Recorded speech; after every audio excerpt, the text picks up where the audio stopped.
Hi friends, అందరికీ నమస్కారం. ఎలా ఉన్నారు ఫ్రెండ్స్? అందరూ బాగున్నారా? నేను కూడా బాగానే ఉన్నాను ఫ్రెండ్స్. కర్పూరంతో ఈరోజు మన వీడియో కర్పూరపు నీటితో స్నానం చేస్తే ఎంత ఉపయోగమో ఒకసారి చూడండి. కర్పూరం అంటే పూజా కార్యక్రమంలో వాడే ఒక వస్తువుగానే మనందరం అనుకుంటూ ఉంటాం కదా. అయితే కర్పూరం కూడా మన ఆరోగ్యానికి చాలా సహాయపడుతుంది.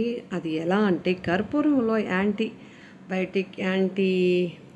బ్యాక్టీరియల్ లక్షణాలు ఉంటాయి. దీన్ని బకెట్ నీటిలో వేసి ఆ వాటర్తో స్నానం చేయటం వల్ల చర్మంపై దురదలు, దద్దుర్లు, ఇన్ఫెక్షన్ నుండి కాస్త ఉపశమనం లభిస్తుంది.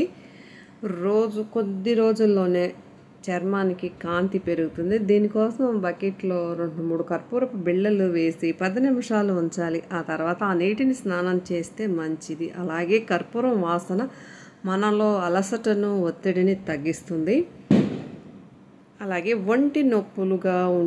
ఒళ్ళు నొప్పులుగా ఉంటే కాస్త వేడి నీటిలో 1-2 కర్పూరం బిళ్ళలు వేసి 10 నిమిషాలు ఉంచాలి. ఆ తర్వాత ఆ నీటిని స్నానం చేస్తే బాడీ పెయిన్స్, తలనొప్పి కూడా తగ్గుతుంది.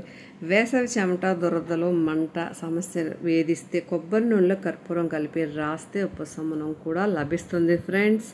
సో వీడియో మీకు నచ్చిందని అనుకుంటున్నాను. నచ్చినట్లయితే లైక్ చేయండి, షేర్ చేయండి, కామెంట్ చేయండి ఫ్రెండ్స్. సబ్స్క్రైబ్ చేయడం మాత్రం మర్చిపోవద్దు. Thanks for the watching.